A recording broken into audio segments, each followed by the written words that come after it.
Afonso, o estrangeiro começava logo a seguir à porta de casa. Desde muito cedo que o pai do narrador transmite-lhe a fobia do convívio com tudo o que nos é diferente. Medo, repulsa, ignorância. No fundo, o que é que norteia este homem? Bem, há aí uma relação muito próxima ao próprio princípio de Karenina, que na verdade, sendo que é uma lei probabilística um pouco difícil de explicar, mas neste contexto, por exemplo, da viagem, ele pode ser aplicado com alguma pertinência, em que no nosso lar, na nossa casa, as coisas funcionam relativamente como nós esperamos. Ou seja, há ali uma espécie de perfeição no lar.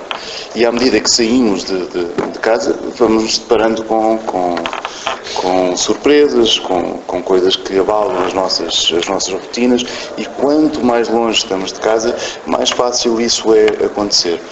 E portanto, degrada-se essa suposta perfeição.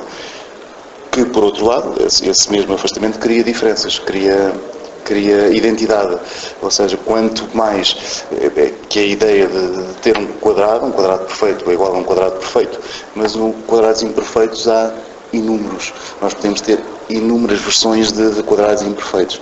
Então, quanto mais nos afastamos dessa perfeição, desse centro, desse lar, mais encontramos essa suposta imperfeição, porque é balizada pelos nossos próprios padrões.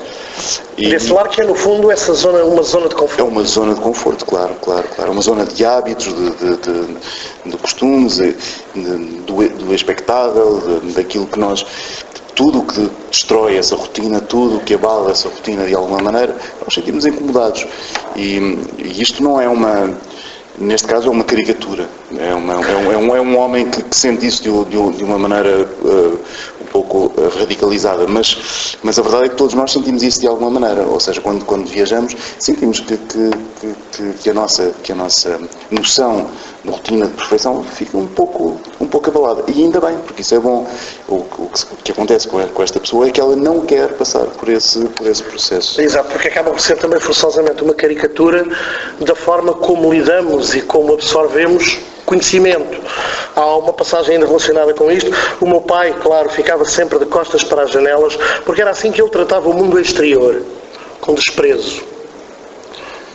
Claro, obviamente que a identidade e que toda a noção de crescimento acontece precisamente porque nós saímos do lugar onde estamos.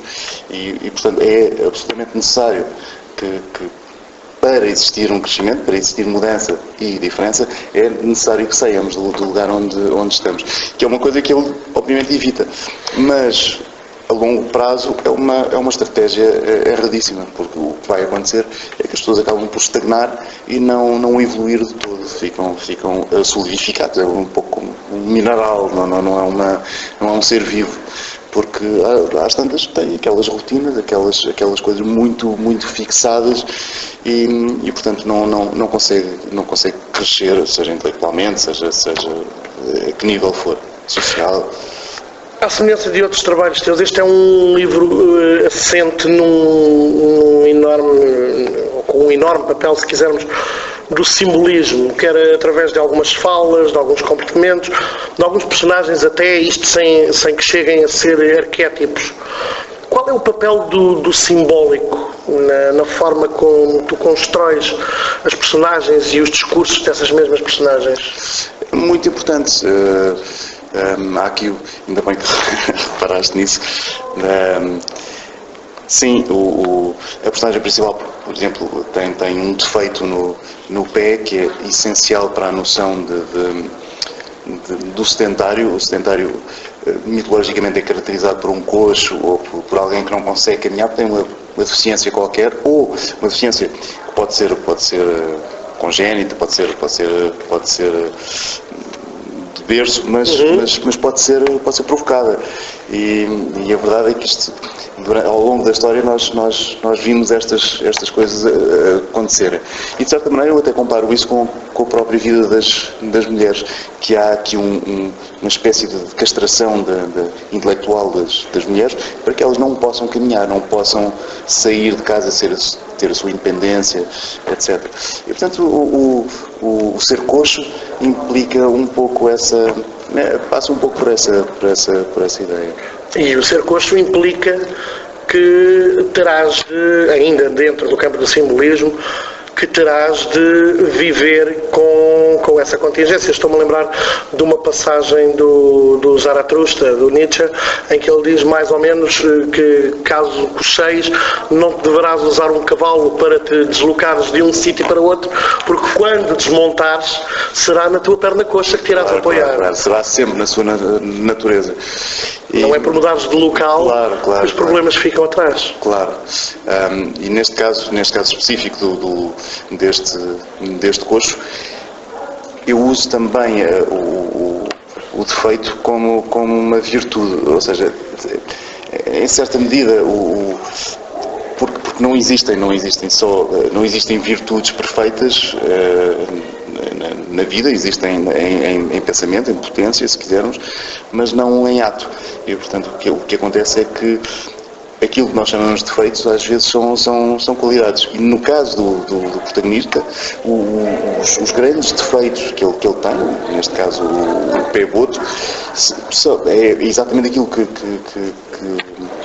permite que ele sobreviva. Ele acaba por sobreviver precisamente porque tem um defeito. A dada altura, o protagonista tem de optar entre ir ao encontro de uma mulher e deixar a outra para trás. Uma é a mãe da sua filha, a outra é a sua mãe. Porquê a criação deste dilema quase limite? É precisamente por isto que estava a dizer antes, é que não há decisão, nem há virtude que não tenha a sua contraparte. E quando nós escolhemos alguma coisa, estamos automaticamente a renunciar a uma série de outras. E mesmo moralmente nós podemos assumir que as coisas são...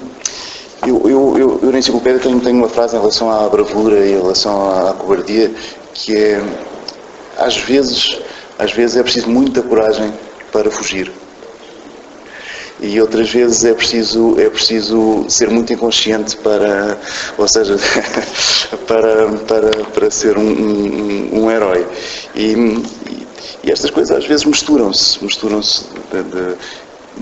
E neste caso específico ele tem um dilema que é na verdade impossível de resolver. Ele não consegue resolver isto de uma maneira absolutamente isenta, moralmente isenta. Eu fiz exatamente aquilo que era suposto ter feito. Há sempre aqui uma degradação da moral em qualquer opção que ele siga. E portanto, e isto serve para a nossa vida. Não há escolha nenhuma que nós façamos na vida que não tenha consequências boas e consequências más. Falaste aí por mais uma vez nas escolhas e consequências.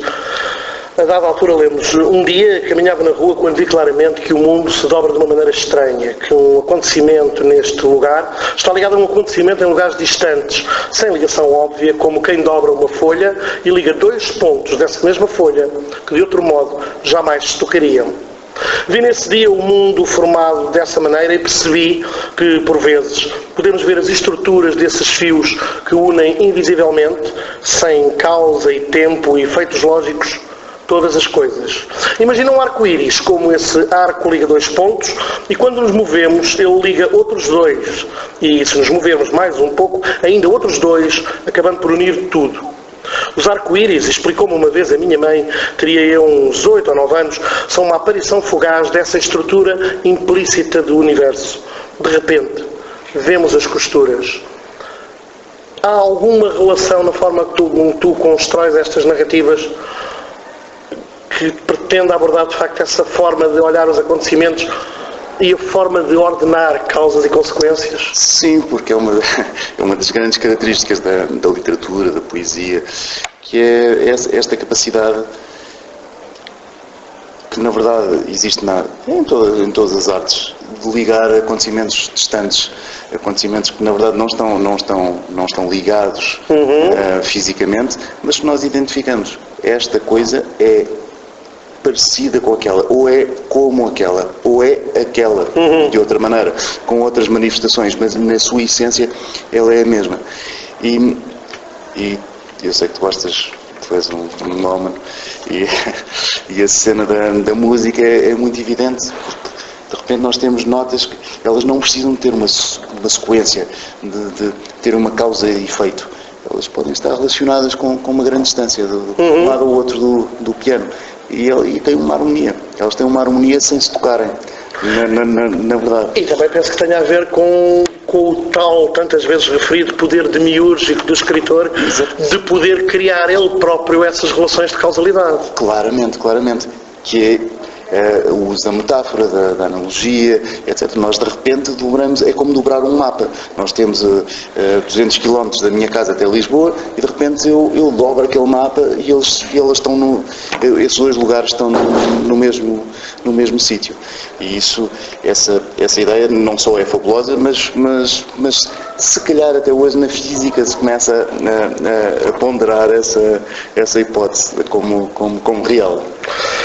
Ao ler uma passagem, mas depois voltava a adiar, e os anos passaram, não pararam de passar, os anos são eficazes para passar, dei por mim a pensar no Vinícius de Moraes, quando ele diz: hoje é sábado, amanhã é domingo, não há como tempo para passar. Esta lógica de o tempo ir passando por nós, ou nós pelo tempo, é algo que permanentemente também surge a miúdo. Sim, porque é uma percepção do tempo. Eu nem sequer sei se o tempo passa na realidade e em termos absolutos e até científicos, nós não sabemos se o tempo passa, se o tempo é uma coisa que se move ou se é uma ilusão por um bloco. Porque há aqui duas noções de tempo, sempre quando se fala de tempo, há duas grandes teorias, que é o eternismo e o presentismo. Há alguém que acredita que o tempo é uma fatia fininha que se vai desenvolvendo e, portanto, o passado e o futuro não existem, basicamente. E há os que acreditam num universo bloco.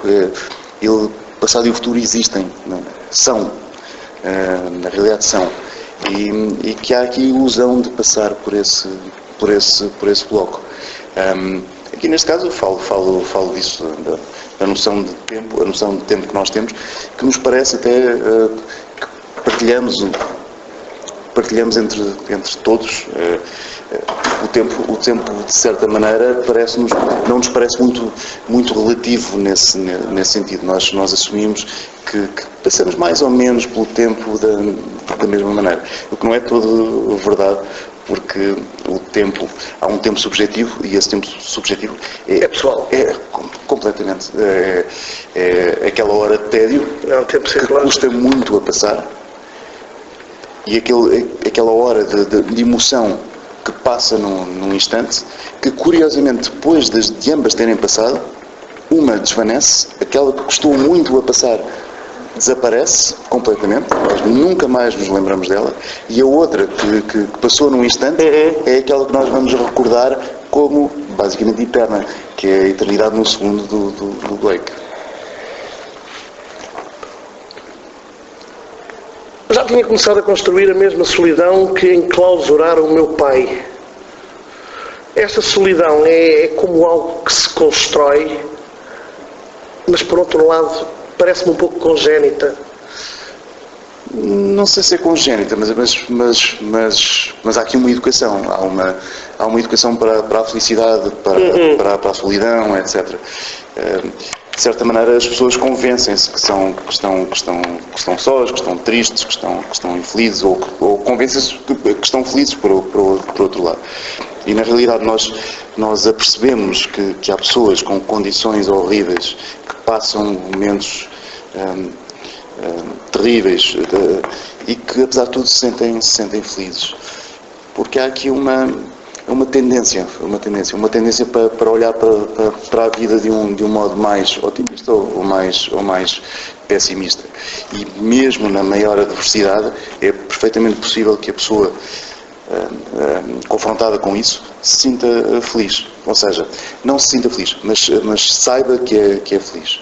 Ou seja, eu posso estar infeliz E em português e em espanhol nós temos essa distinção.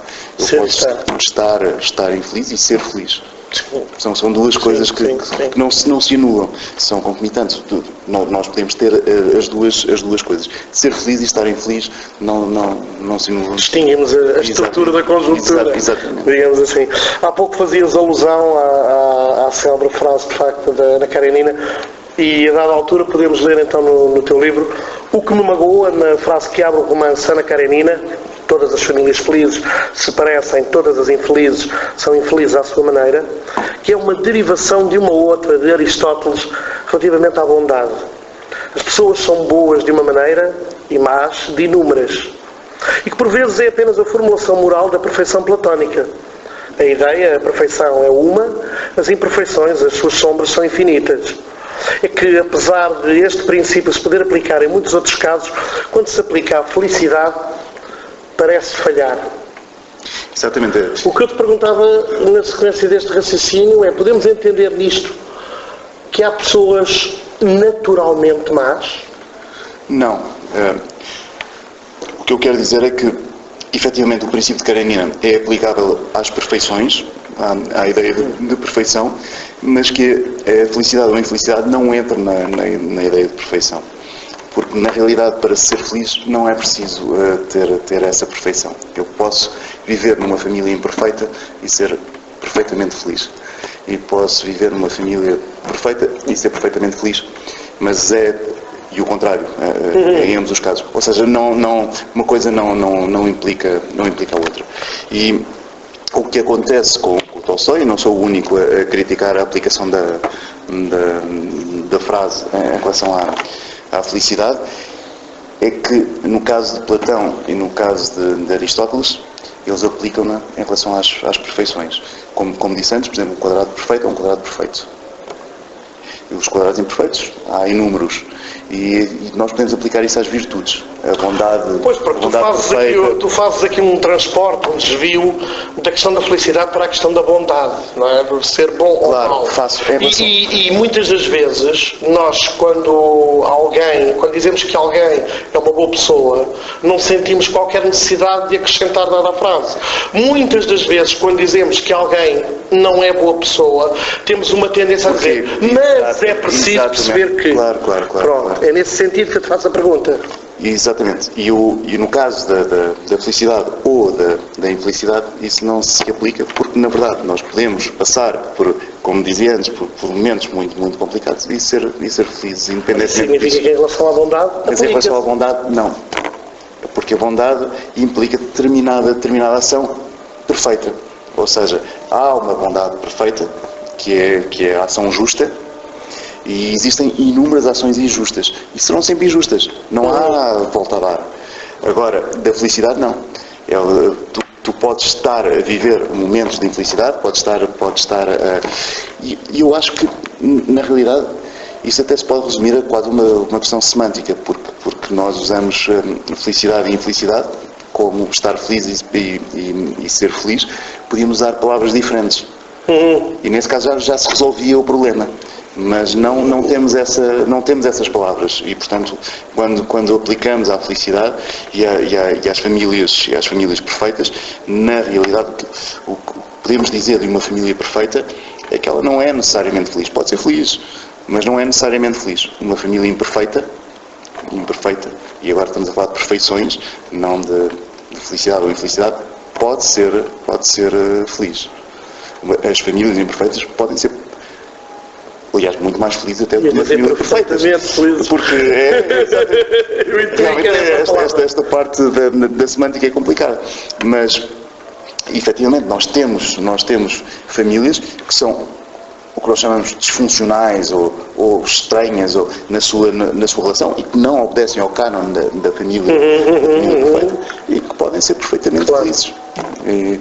Agora, se calhar porque vão mais depressa ao encontro da tal bondade também. Não é necessariamente. No sentido lado do claro, mas eu com isto não estou a dizer que são mais felizes que as outras. Podem ser tão felizes, uma coisa não implica a outra. Não há relação nenhuma entre a perfeição e a felicidade. Olha, lemos também o amor corrige o mundo. Ou será que querias dizer o amor corrige-nos? Não, corrige o mundo. Há aqui é uma relação que, aliás, é óbvia nas nossas vidas. Nós, quando amamos alguém, não vemos os defeitos. E, portanto, corrigimos a realidade. Estamos a corrigir a realidade quando amamos. Poderia dizer que estava a corrigir a nossa percepção, nesse caso. Ou isso. Sim. Claro. Esta é sempre... É sempre aqui a beleza está nos olhos de quem vê ou no próprio objeto. Mas, e aí seria corrige-nos. Sim, corrige-nos. Eu acho que a beleza, em relação a esse caso em particular, há aqui um diálogo, é dialógico, a nossa relação com o mundo. Nós dialogamos com ele, ou seja, não é que há coisas que nós, de uma maneira geral, sentimos que têm uma harmonia, são mais próximas da beleza. É raro alguém não se sentir comovido com o pôr do sol, por exemplo. Há coisas que nós sentimos, enfim, isto toca-nos de alguma maneira. Mas essa relação, e há outras cuja relação é exatamente ao contrário. Há uma coisa muito feia que pode implicar e provocar em nós um sentimento de amor e até de beleza. Eu há uns tempos escrevi um texto precisamente sobre um quadro da Flandres, de uma duquesa que é chamada da mulher mais feia do mundo. E eu imagino aquela mulher, e realmente o quadro, quando nós olhamos para a senhora, ela é feia, segundo os nossos padrões estéticos. Mas há aí uma coisa muito curiosa que é, provavelmente ela tinha filhos. Eu não sei se ela tinha filhos, por acaso não faço ideia, mas vamos supor que sim. E o filho, quando olha para aquela mãe, ele não vê uma mulher horrível. Ele vê provavelmente a pessoa mais bela do mundo. E não sei se uma criança está a corrigir-se a si mesma, mas a corrigir a realidade de modo a... Não é a criança a corrigir a si mesma, é o amor a corrigi-la. O amor a corrigi-la. Pode ser. Usando a tua própria frase. Pode ser. Escreves também uma coisa bastante curiosa. A felicidade sempre foi um negócio e uma obsessão. E eu dei por mim a pensar na famosa frase do Borges, quando ele diz que não passamos um dia sem que estejamos pelo menos um instante no paraíso. Corremos o risco de não o reconhecer. Corremos, sim. É um assunto delicado. A questão da felicidade e da maneira como as pessoas vivem a sua infelicidade, as suas melancolias, os seus problemas psicológicos. Porque nós tendemos, e os amigos e os familiares, quando alguém tende a... Não, tens de fazer isto, mas as pessoas não conseguem sair dali. É um assunto muito melindroso e complexo. O que eu acho em relação a isto é que não há uma solução. Mas isto sempre foi... A questão da felicidade sempre foi... Quando eu digo que é um negócio... É verdade que tem sido um negócio ao longo dos tempos. Nós sabemos que os livros de autoajuda vendem muito. As próprias religiões, os próprios cultos. Mas eu quero dizer também, e gostava, porque é uma coisa que eu considero elementar. Há aqui hoje em dia as pessoas não dão valor realmente aos livros de autoajuda. Mas eles têm o seu valor. Na realidade, quase todos os livros são de autoajuda, mesmo um romance é um livro de autoajuda, ou pode ser um livro de autoajuda. Mas há grandes livros de autoajuda. A questão é que as pessoas não falam muito deles, ou seja, não comparam com os outros. Fala-se dos livros de autoajuda, os maus livros de autoajuda, porque A Conquista da Felicidade, do Bertrand Russell, por exemplo, é um livro de autoajuda. É conquistar a felicidade. É a maneira que ele eu estava a perguntar isto no sentido, aqui há poucos anos, até devido à nossa conjuntura socioeconómica, surgiu a miúdo uma frase, que é uma frase feita, o famoso éramos felizes e não sabíamos. Ou seja, muitas vezes ao longo da nossa vida, sim, a percepção da podemos ter estado à porta sim. da felicidade, ou ela a bater-nos à porta, que ele costuma dizer, e não abrimos. Sim, também há aqui uma relação... Porque uma relação temporal também com a felicidade. A felicidade não se compadece muito do próprio momento. no momento em que estamos a viver determinadas coisas, nós não estamos a sentir essas coisas, nós não estamos fora, estamos a vivê-las. E, portanto, não há aqui um sentimento propriamente eu sinto-me feliz. Isso já é uma ponderação depois da situação vivida. Ou seja, passados uns tempos, nós olhamos para trás e pensamos, não, aquilo foi um momento feliz da minha vida. Um momento que, se calhar, não ligávamos. E acontece muito nas viagens. Há viagens que eu faço e que, na altura em que faço a viagem, penso, eu não estou aqui a fazer nada, isto não me traz nada. E passados uns anos, às vezes meses, penso, não, aquilo foi uma experiência incrível, Eu vi aqui uma série de coisas que eu não reparei. E há aqui uma certa felicidade inerente a descobrir esse como alguns vinhos é preciso repousar. Precisa repousar. Completamente. E eu tenho a perfeita noção, agora com um pouco mais de experiência, porque já viajei realmente muito, e tenho a noção. Amanhã vou falar sobre o Iraque. Eu estive no Iraque e cheguei há 3 dias. E antes de ir eu pensei, não, eu vou pensar na minha intervenção na Póvoa depois do Iraque, porque provavelmente vou ter uma experiência relativamente interessante para poder falar sobre ela e se calhar... E quando eu cheguei, eu não tinha nada. No primeiro dia, quando cheguei, não tinha nada que pudesse ser substancialmente enriquecedor, ou que eu achasse interessante. Que fosse uma partida evidente. Sim. E à medida que os dias foram passando, passaram 2, à medida que os dias foram passando, de repente, eu tenho aqui uma história que me parece essencial, fundamental, algo que mexe com as pessoas. E, portanto, acho que também muitas vezes a felicidade depende da maneira como nós olhamos para o passado, como interpretamos o passado, como interpretamos as experiências passadas. Também vamos olhar de forma diferente. Exatamente. Sempre diferentes. Porque a memória é muito plástica. É isso. A nossa cabeça é nós próprios não somos os mesmos, como é que podemos querer? É um bocado de barro que nós que as memórias que vamos trabalhar sejam as mesmas. Isso era fazer batata de demasia. Claro. Mesmo para terminar, este livro está intimamente ligado a uma viagem à Conchinchina. Foste feliz na Conchinchina? Fui muito feliz. Foi uma experiência incrível, com pessoas incríveis, um grupo de pessoas impressionante, e gostei muito de a fazer.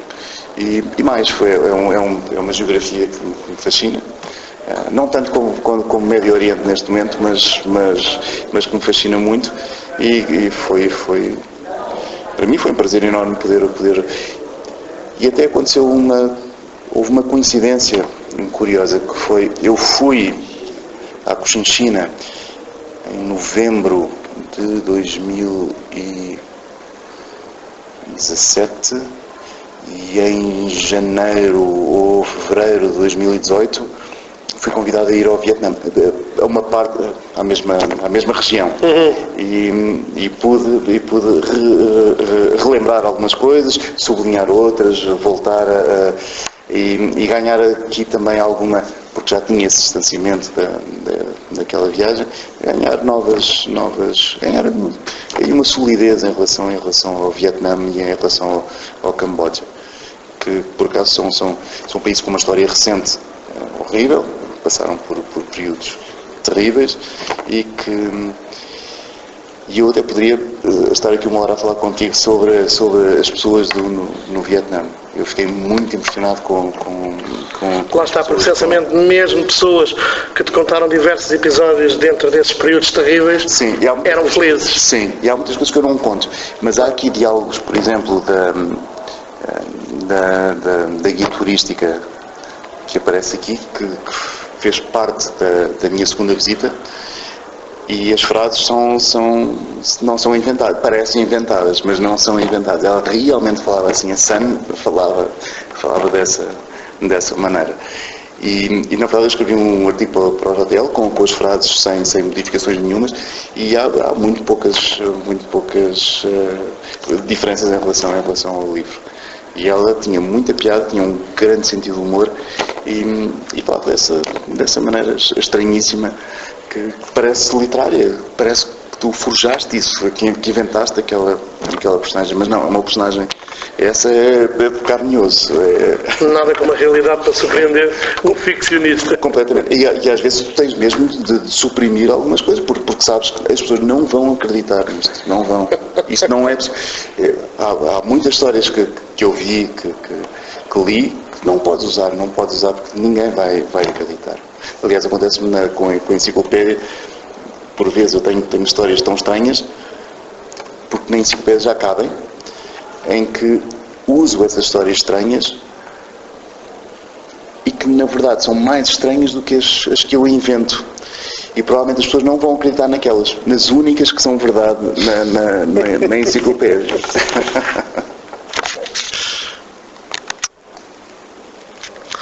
Capa.